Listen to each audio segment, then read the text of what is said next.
Hello students, welcome to the business law session for B.B.A 5th semester students. So in our previous class we had completed about the performance, who has to perform, who can claim the performance, what is meant by attempted performance or we call it as a tender, and the rules regarding the valid tender. Now the remaining aspects to be studied are, we have to study the different modes of discharge of the contract. The next one is what is breach and the breach of the contract, the types of the breach and remedies for the breach of contract. So these are the rest of the topics which we have to cover in module 2. So these are the here mainly remaining aspects. So today I will start with the modes of discharge of contract.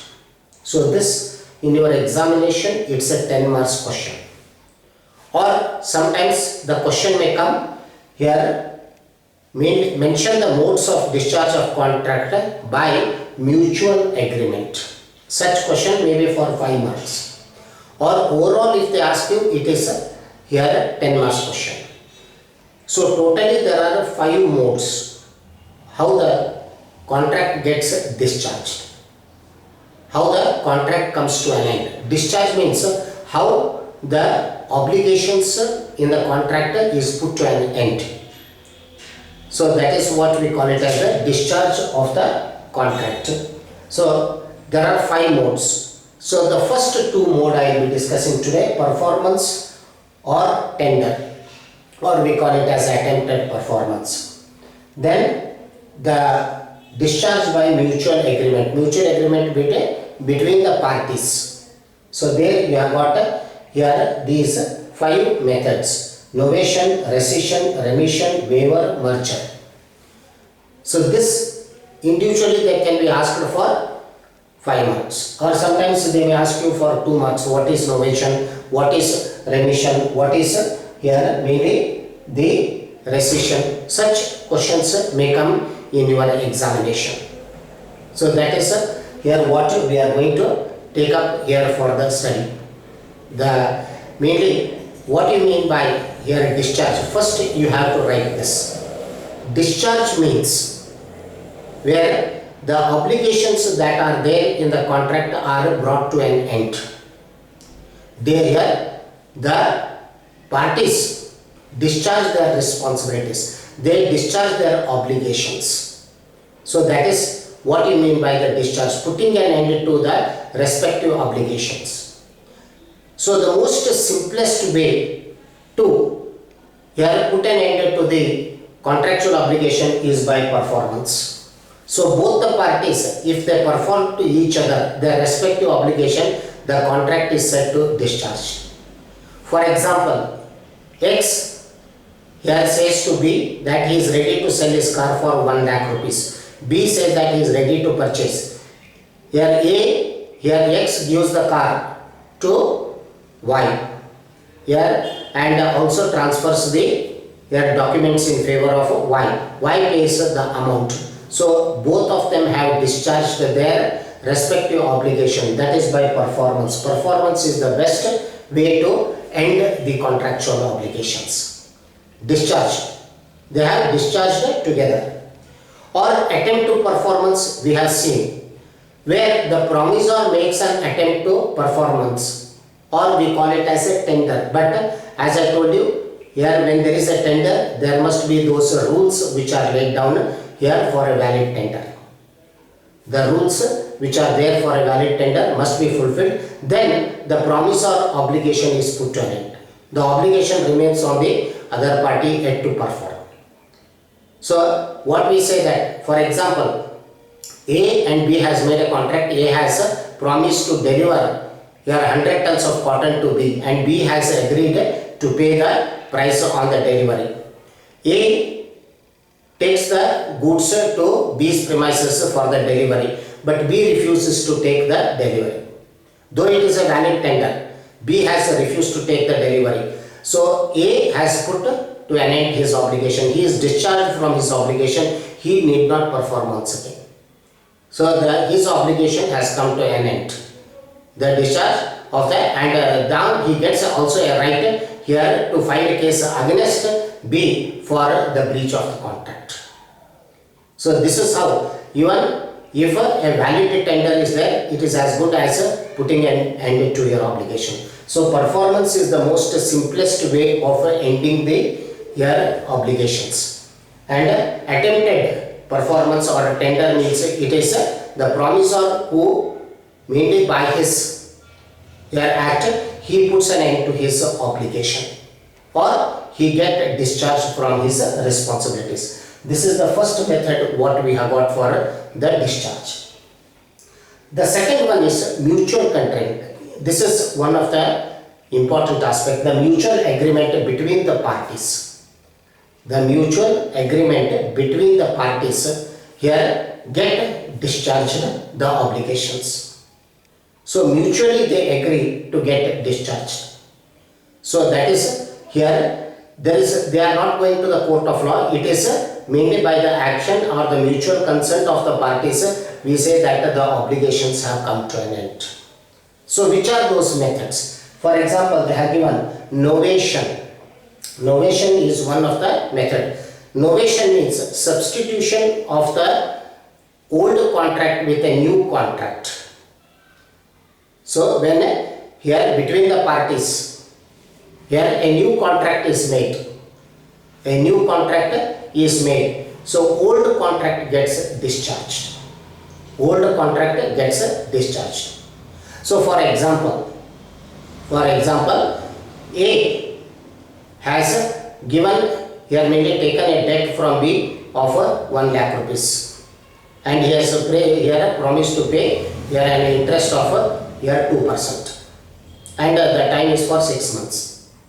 So but he is unable to pay the amount for 6 months. So here what A says to B is that here another 6 months he wants the extension of the time here, and he will pay an interest of 3%.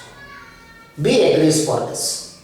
So what we find, between A and B, a new contractual obligation is made here for the debt with a rate of interest of 3%. So what about the old contract? The old contract is said to have discharged. That will not prevail. It is called a novation. Old contract is substituted for a new contract. This is what is the meaning of the novation. Novation here is substituting the old contract with a new contract, by which the old contract comes to an end. The parties get discharged from their obligation. This is here one of the aspect. So this is here one of the mutual consent it is. Likewise, rescission.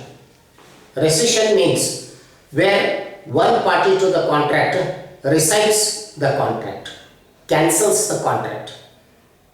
The one party gets, for instance, here M has mainly promised to N that he will supply here the goods here worth 50 lakhs here cotton, and B has agreed to pay the amount, but here M fails to supply it.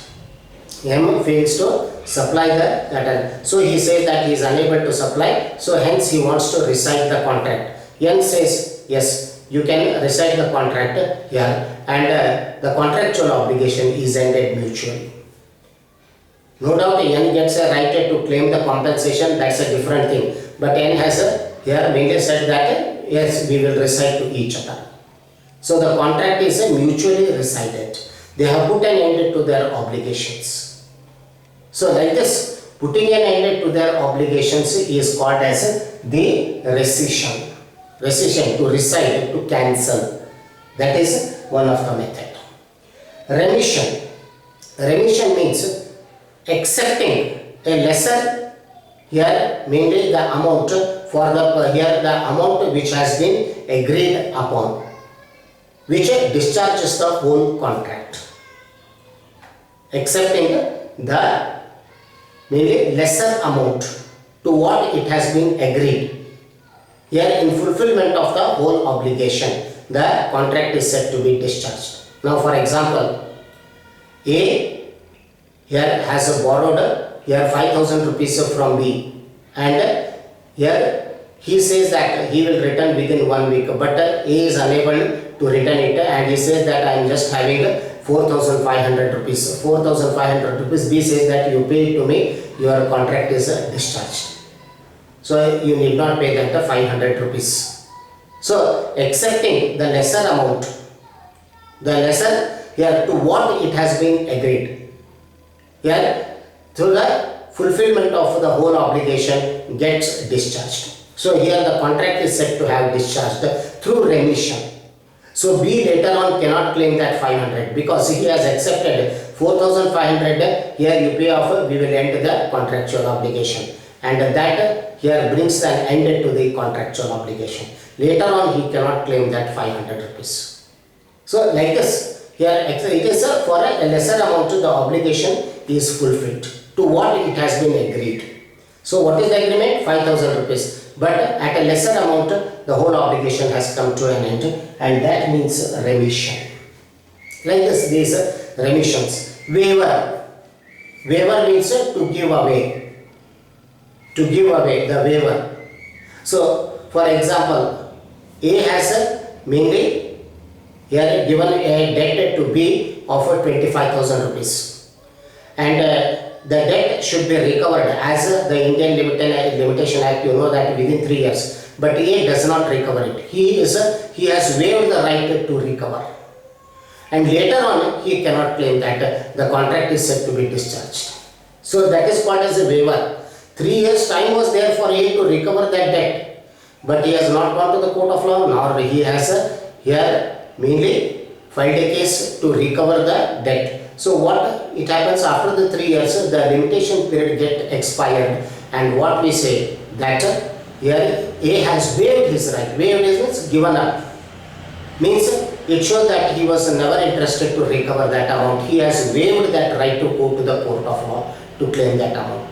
Hence here the contract comes to an end. The contractual obligation ends. Once the 3 years has expired, here B need not perform it also. So that is here called as a waiver. That is the waiver. So like this, these are all by mutual consent. We will be studying these here mainly the modes of the discharge. Likewise, we have got merger. Merger is there where one right merges with here another higher right. So the old right gets discharged. The contract gets discharged. For example, a very simple examples I will be giving you so that you can understand, students. A is staying in a rented house of B. He is paying a monthly rent, and after some years, A purchases that house from B. So now what happens? A becomes the owner of that house. So the lesser right merges with the higher right. The lesser right was that he was a tenant. Now he has become the owner. The tenant here right has merged with the ownership right there. Now B cannot claim the rent. Once he has sold the house to B, here A, he cannot claim that here the rent now. No more that tenancy remains. The contract is said to have come to an end. A is no more the tenant of B because he has become the owner of the house. That is called as merger. The lesser right has merged with the higher right. So A was a tenant, and now he has purchased the house, he has become the owner of the house. Hence, here the tenancy obligation has come to an end. So this is here what we call it as the merger. So also there is one more you can just take it here, alteration. Alteration.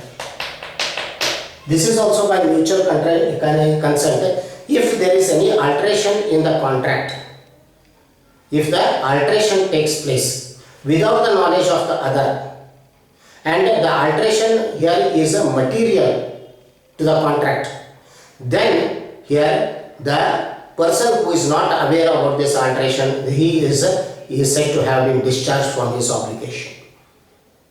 So if at all any alteration should take place, it should be with the consent of the parties, they have to alter it. But alteration has taken place without the knowledge of one party, so he gets discharged. So for example, here A has mainly executed a pronote. in favor of B, stating that he owns 20,000 rupees to here B. A pronote is there, and a alteration has been made by B, and he has added one more zero, which becomes 2 lakhs. So a material alteration has taken place without the knowledge of A. So here A is discharged from the obligation because of that alteration that has been done by B without his knowledge. This is called as alteration. Any alteration which is very material to the contract, and we find that one of the parties is not aware of the alteration. Any alteration to be done in a contract, it should be with the consent of both the parties, not by a single party. So if a single party does the alteration and it is material to the contract, what we find is the other party gets discharged from his obligation. So these are what we find the different modes of the mutual agreement. The contract is discharged. The contract gets discharged by mutual agreement, we say. So this is one of the topic for 5 marks you can get in your examination. The question may come for mainly the 5 marks in your examination. So do prepare on this. There are another 3 modes. Here we will be studying the discharge by breach, discharge by here impossibility, and discharge by law. These are the still 3 important modes how the contractual obligation can be put an end or the obligation can be discharged. These are the first 2, performance or tender, then mutual agreement, and again in mutual agreement you have got these other here methods which have been discussed there. So this can be for 5 marks examination point of view. So keep this in your mind. The next class other 3 modes I will be discussing. Thank you.